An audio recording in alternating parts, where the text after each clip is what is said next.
Olá, bom dia a todos novamente. Que a graça e a paz do nosso Senhor possa estar connosco aqui esta manhã. E temos andado a estudar o livro de Números, não é verdade? Não. É Êxodo. E vamos dar continuidade. E vimos a semana passada o quão aterrador seria para... Eu não estive cá, mas soube, não é? Hoje, graças às tecnologias, é possível voltar a ver e rever. Mas ficámos a saber o quão aterrador seria para o Joe cozinhar para a sua rainha. Mas vimos também quão aterrador foi para Moisés, um simples pastor refugiado com um mandato de captura internacional, e não foi por ter roubado um banco, ser chamado para ir junto a Faraó, porventura o rei mais poderoso de então, considerado até um deus, com a missão de libertar um povo escravo, o seu próprio povo. E temos visto a ação de Deus Santo e ilimitado a usar um homem pecador, tímido, fraco e limitado. Vimos Deus Santo a chamar o seu servo desprevenido, Deus soberano a revelar-se ao seu servo indigno e Deus gracioso a equipar o seu servo relutante. Foi isso que vimos. Deus age revelando-se a este pastor, que estaria seguramente no seu lugar de conforto. Que preocupações é que ele teria no seu dia-a-dia? Contar todos os dias se faltava alguma cabra ou alguma ovelha ao seu rebanho? Manter a segurança do seu rebanho contra ataques de lobos ou de animais selvagens? Assegurar que os animaizinhos pariam sem problemas? Procurar por água e pratos para os rebanhos? Uma vida pacata, rotineira, na generalidade dos seus dias. Mas então Deus vem ao seu encontro, revelando-se numa sarça ardente, fala com ele, desafia-o, delega-lhe uma enorme responsabilidade: ir a Faraó e pedir a libertação de centenas de milhares de escravos.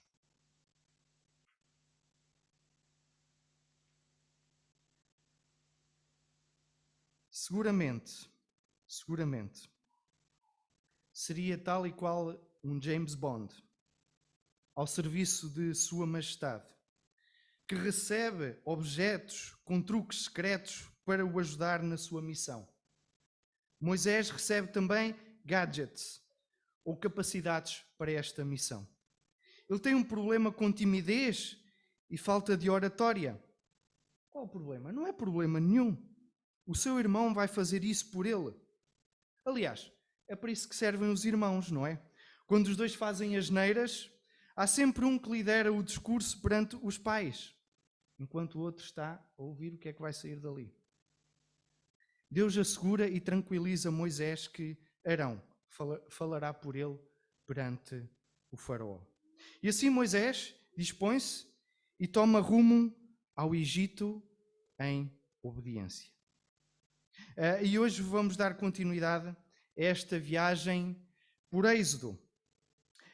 E eu queria levar-vos então a abrirmos as nossas Bíblias e vou pedir ao nosso irmão Fernando, também o meu pai, que possamos ler todos juntos Êxodo, no capítulo 4, e os versículos 18 a 31. Êxodo, capítulo 4, e os versículos 18 a 31. Aí podes vir aqui à frente, pai.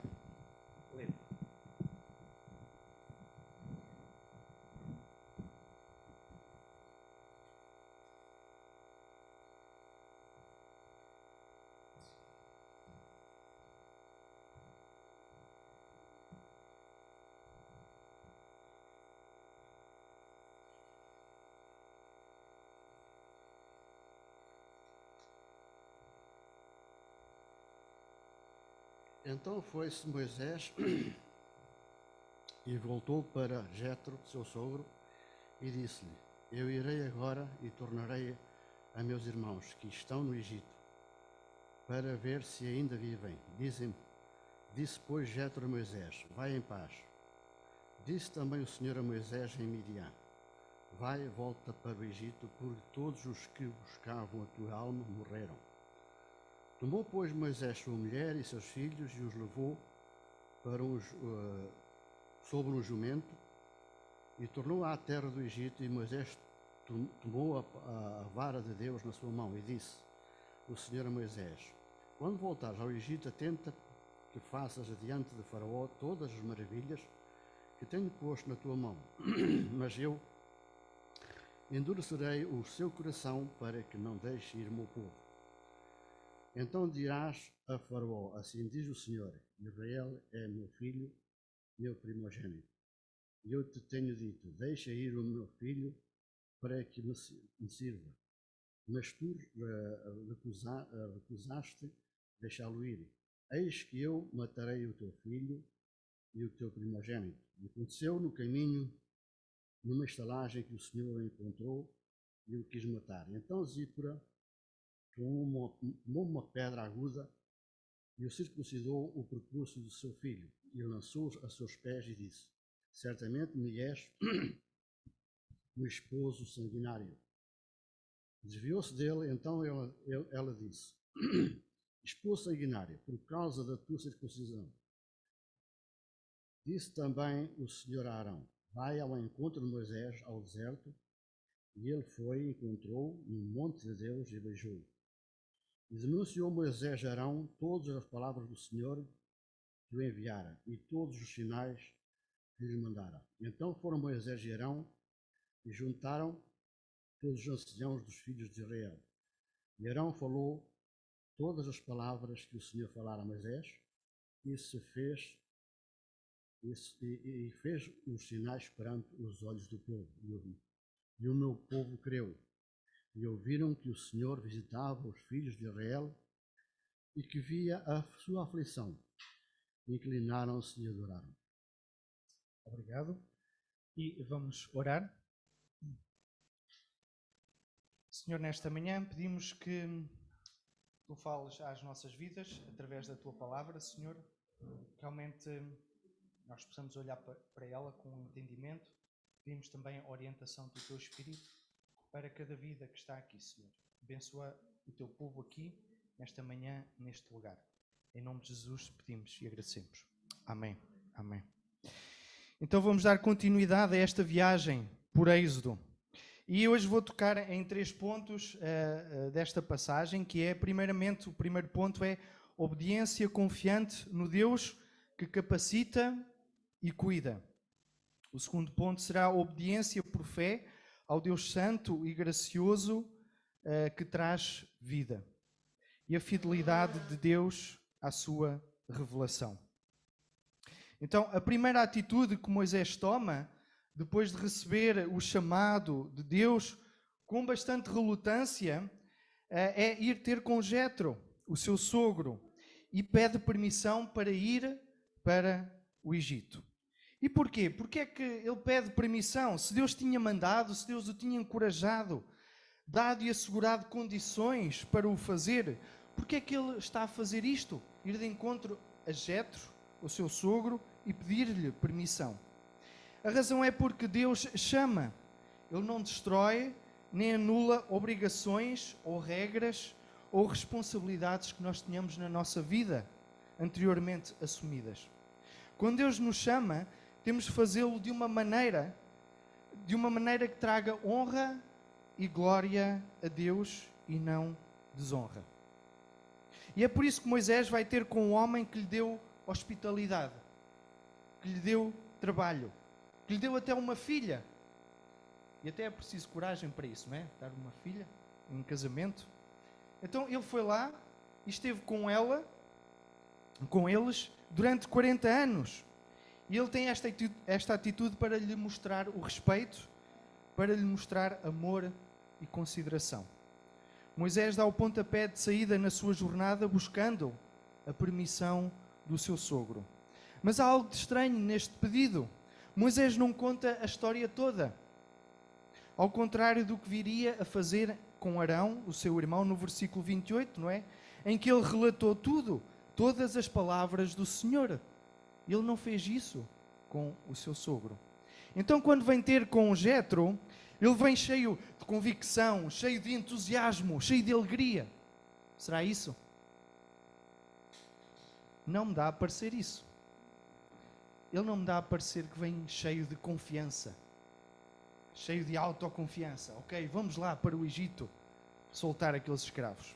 Não sabemos qual foi o total teor da conversa. Sabemos apenas pelo texto que a razão que Moisés apresenta a Jetro é ir ver a sua família e saber se ainda vivem. Isso é digno de nota. É uma boa justificação. Mas ele não fala da sarça ardente. Quer dizer, como é que é possível não contar de uma sarça que está a arder e que não se consome e que Deus começa a falar através dela? Ele não fala do seu chamado, não fala do seu propósito principal. Então parece que ele não está a falar do essencial com Jetro. Mas uma vez que o texto fala do relato completo a Arão e um relato tão parcial a Jetro, nós concluímos que Moisés não foi totalmente transparente com o seu sogro. Por que é que ele queria ocultar a louca missão em que ia embarcar? Talvez por isso mesmo, por ser louca. Por ser louca para quem não conhece o Deus de Israel.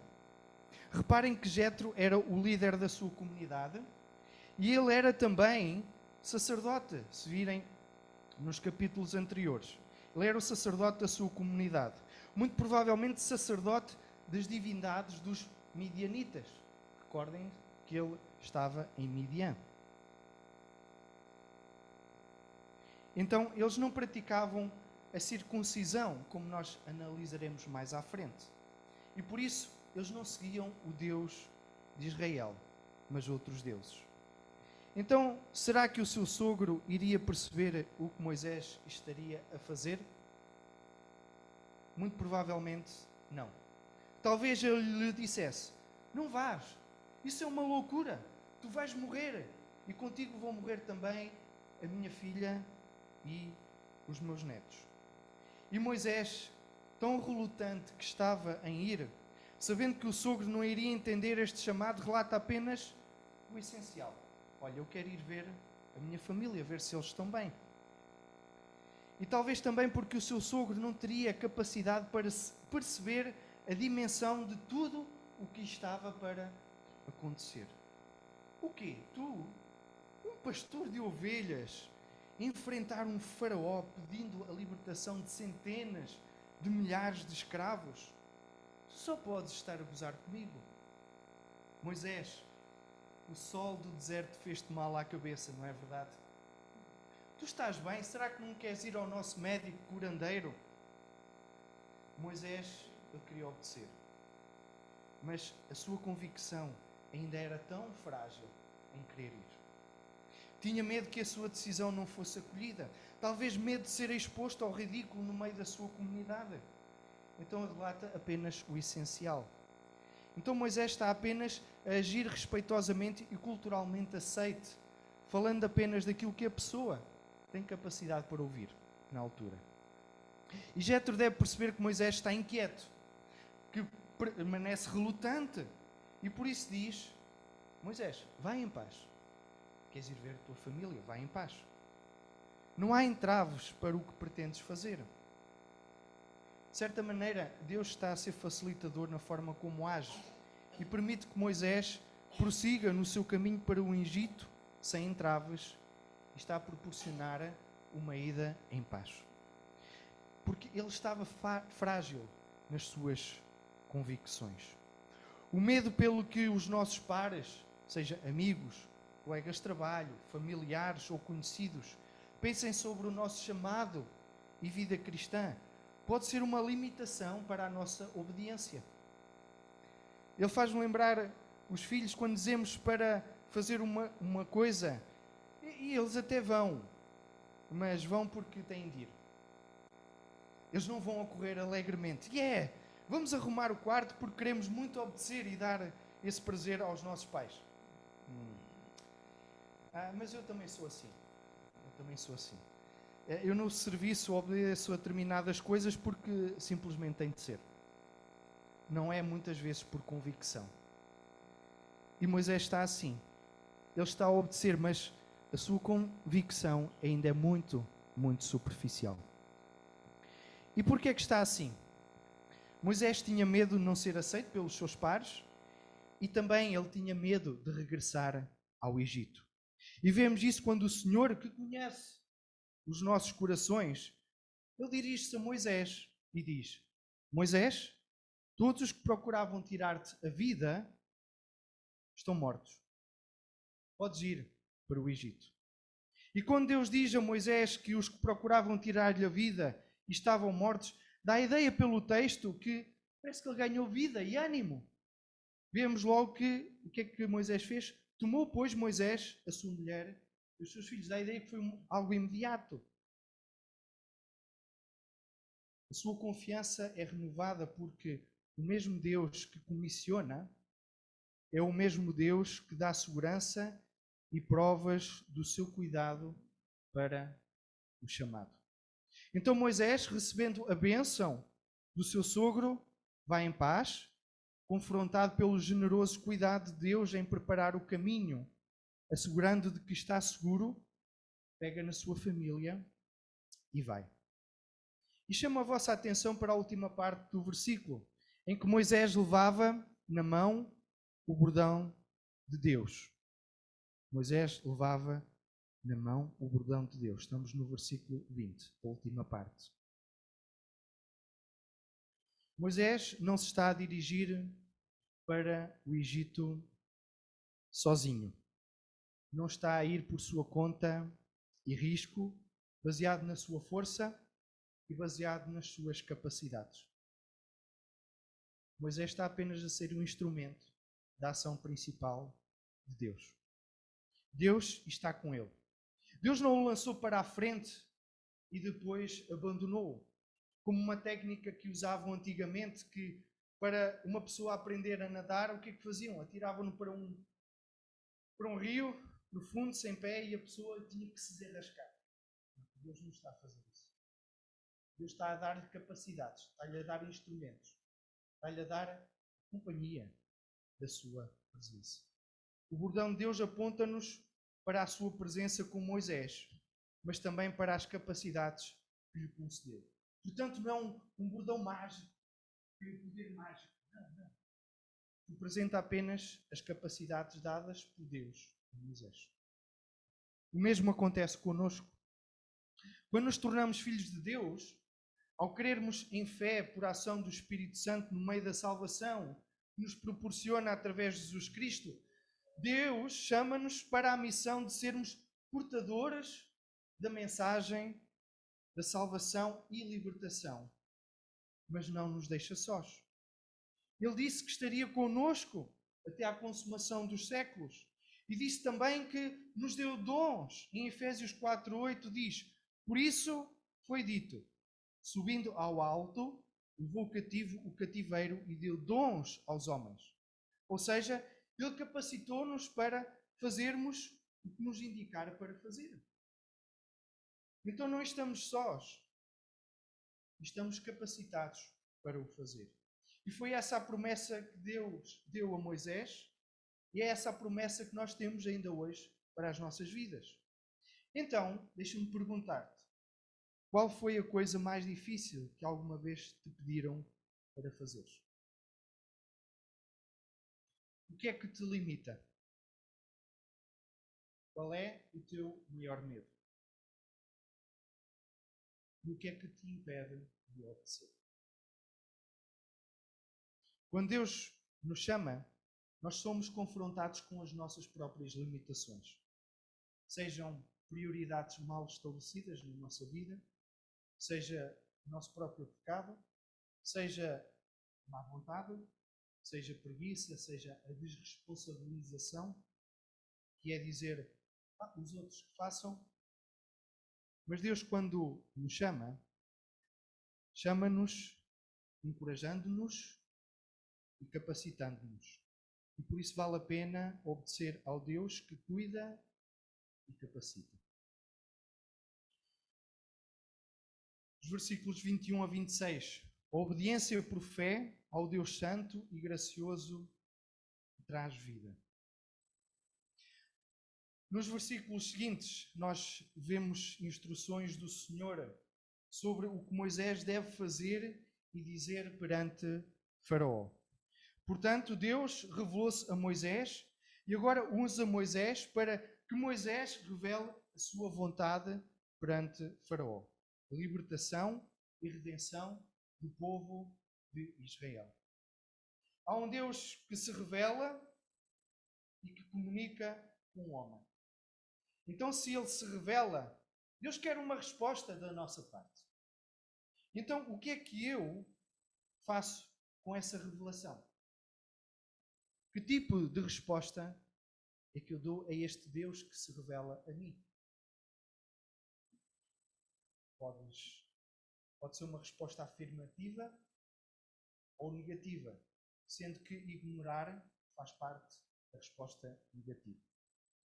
Moisés, apesar dos seus receios e relutâncias que o limitam, obedece à revelação de Deus. Mas isso não vai acontecer com Faraó. Deus está já a prevenir isso a Moisés. Vemos que o coração de Faraó é endurecido. E lemos no texto que Deus endurece o coração. Mas vemos também noutras passagens que é Faraó que endurece o seu próprio coração. Há um provérbio, que eu não sei qual é a sua origem, que diz que à luz do mesmo sol a cera derrete e o barro fica duro. E o mesmo se passa com o coração do homem quando é exposto à revelação de Deus. Ou fica duro ou fica derretido. No fundo, o que se passa é que perante a autorrevelação de Deus, a natureza do coração de cada ser humano é também ela revelada. E revela dureza, rebeldia e orgulho, fica endurecido, ou então derrete-se, revelando fé e arrependimento. São estas as duas respostas perante a autorrevelação de Deus perante o homem. E essa revelação ficou patente no que Moisés disse e nos sinais e milagres que efetuou pela capacitação dada por Deus. Mas Faraó viria a rejeitar. Essa revelação de Deus ainda hoje endurece ou amolece o coração humano. Mas que revelação de Deus se trata, afinal? A revelação é: Israel é meu filho, meu primogênito. E aqui está a história de Êxodo. Um pai amoroso pelo seu amado filho que o redime da terra da escravidão. O conceito de filho e primogênito aponta para um Deus que é pai e amoroso e que tem um filho que assume o primeiro lugar na hierarquia, com direitos e privilégios e responsabilidades que não cabem a mais ninguém. Isto no padrão cultural da altura. E Faraó não estava disposto a ouvir isso, porque ele reclamava para si mesmo esses privilégios. Ele próprio era, aos seus próprios olhos, um filho dos deuses. Não podia haver uns primogênitos no seio. É a história de um pai a salvar os seus filhos perdidos, a fim de eles serem o seu povo e ele o seu Deus. E por isso Deus tem insistido tanto com Moisés. Ele insistiu tanto, junto da sarça ardente, não é? Porque ele ama o seu filho Israel e quer a sua libertação. Mas também nos mostra quão severo é o seu julgamento com Faraó. Porque vai dizer: não vais ter o teu filho. É Faraó que está a dizer, não é? E Deus diz: eu vou ter o meu filho. E uma vez que não me queres dar o meu filho primogênito, então tu vais perder. O resultado para a rebeldia era duro. primogênito por primogênito, filho por filho. E Deus apresenta-se como um pai, como mostrando que estaria a liderar e a trazer à existência uma nação. Estaria a criá-la, a separá-la, a conduzi-la ao lugar onde ele fosse o seu Deus. E ele fosse o seu povo. Onde fosse a nação santa, onde fosse a nação que é luz para os povos ao redor. O alvo último dessa eleição de Israel era para, a partir dela, surgir o primogênito que viria do Egito, profetizado séculos mais tarde. Em Oseias 11:1, uns séculos mais tarde, o profeta, o que é que ele diz? Quando Israel era menino, eu o amei. E do Egito chamei o meu filho. Isso concretizou-se em Mateus 2, capítulo 2, e versículos 13 e 15, que eu vou ler. E diz: E havendo eles se retirado, eis que um anjo do Senhor apareceu a José em sonho, dizendo: Levanta-te, toma o menino e sua mãe, foge para o Egito, e ali fica até que eu te fale. Porque Herodes há de procurar o menino para o matar. Levantou-se, pois, tomou de noite, isto é, José, tomou de noite o menino e sua mãe e partiu para o Egito. E lá ficou até à morte de Herodes, para que se cumprisse o que fora dito da parte do Senhor pelo profeta. Do Egito chamei o meu filho. Deus estava a construir a nação que iria trazer este filho, o primogênito. Então é isto. É esta a grande revelação que Deus estava a fazer. A preparar o plano da redenção e salvação do povo de Israel, primeiramente, e vejam, depois, a humanidade. A tua e a minha salvação. De todos nós. Isso não é fantástico? Uma salvação e redenção que, motivado pelo seu amor, culminasse na oferta do seu Filho unigênito, Jesus, para que todo aquele que nele crê não morra, mas tenha a vida eterna. Deus revela-se a nós em Cristo. E os que creem são derretidos pela sua graça e amor. E os que não creem estão condenados, sendo cada um responsável pela sua crença ou descrença, pela sua obediência ou rebeldia. Então a forma como a humanidade responde a esta revelação não está nas nossas mãos.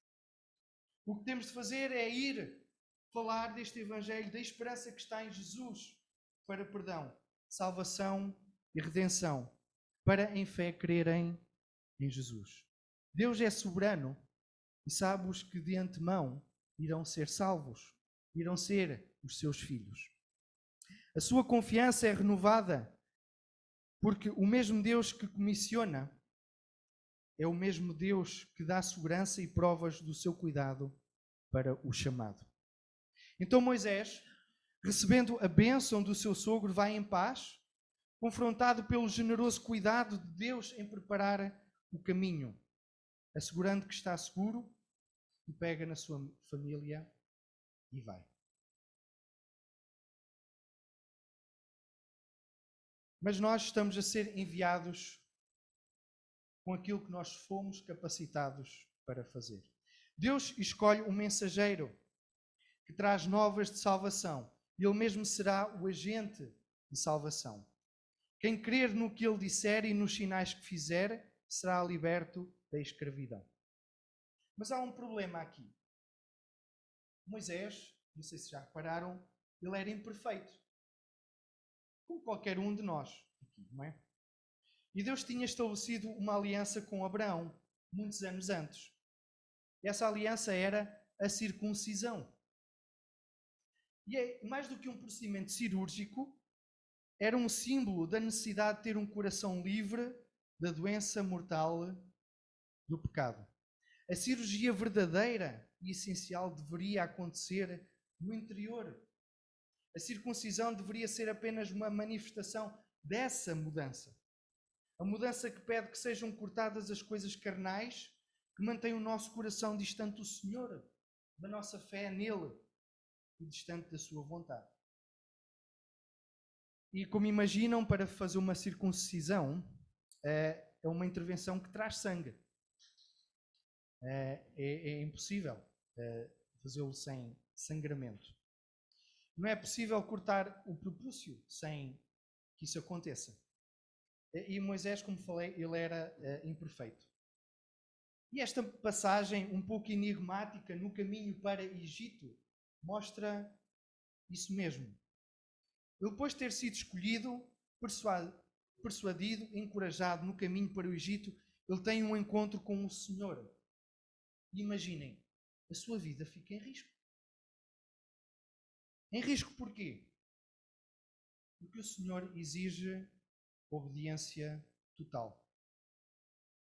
E Moisés, à luz de Gênesis 17, 9 a 14, ele tinha-se tornado um quebrador de alianças. Deus tinha estabelecido uma aliança com Abraão, em que a circuncisão fazia parte dessa aliança. Zípora era midianita e Moisés era hebreu. E é provável que já tivessem discutido várias vezes sobre a circuncisão dos seus filhos. Sabem, aquelas conversas que não geram consenso, que não chegam a conclusão nenhuma e que depois ficam guardadas na gaveta até que tem que se tomar uma decisão rapidamente.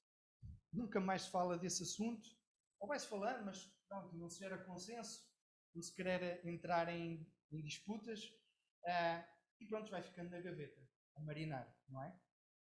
Até que chega à altura, não, temos de tomar uma decisão agora. E pelo relato, ela seria contra e convenceu-se da pior maneira que era importante obedecer. Moisés criou os seus filhos como midianitas e estava agora a sentir o peso da desobediência. Como é que poderia liderar um povo se nem a própria família conseguia liderar para a obediência? Que autoridade é que ele teria em liderar o povo de Deus?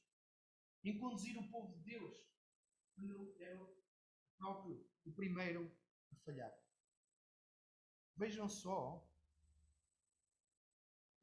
o peso do versículo 14. Então se acendeu a ira do Senhor contra Moisés e disse: Não é Arão o levita o teu irmão? Eu sei que ele fala fluentemente, e eis que ele sai ao teu encontro e vendo-se se alegrará no seu coração. A vida será eliminada do seu povo. Do versículo 14, mas seria de Gênesis, peço perdão. A vida seria eliminada do seu povo. Aquele que não circuncidasse, ou que não se circuncidasse, mesmo em adulto, segundo Gênesis, ele seria eliminado do seu povo. E é isso que está agora aqui a acontecer com Moisés. Algo terrível. Deus, afinal, estava a ser coerente com ele próprio. E dada a evidência, Zípora, ela improvisa rapidamente um bloco operatório, um bisturi de pedra e corta o prepúcio do seu filho, jogando aos pés de Moisés, como que a mostrar: está feito. E este é salvo. Sabem, eu sei o que é agir em emergência, em caso de emergência. Já passei por situações limite, desesperadas para salvar uma vida, e acreditem que nessas alturas a rapidez de raciocínio, estabelecer prioridades, delegar funções, não é nada fácil, no stress e sob pressão. E bem, nesta emergência, Zípora sabia o que tinha de fazer. Ela creu que a forma de o salvar era obediência à aliança estabelecida. Que eles, se calhar, muitas vezes tinham falado às refeições sobre isso. E esta obediência implicava o derramamento de sangue pela circuncisão. Eu sei que com um bisturi improvisado de uma pedra, neste caso, não deve ter faltado sangue. Não deve ter faltado. Estes versículos fazem-me lembrar Os filmes em que a bomba está prestes a arrebentar, mas que no último segundo alguém vai e corta o fio correto e todos são salvos. Todos se safam. Pois bem, o que é que isto revela? Revela a graça de Deus. Permite até ao último momento o arrependimento a fim de ser salvo. E o pecado que a desobediência produz traz a morte. Mas a obediência em fé traz vida. E não há remissão de pecado sem haver derramamento de sangue. Se lermos em Hebreus 9:22, e quase todas as coisas, segundo a lei, se purificam com sangue. E sem derramamento de sangue não há remissão.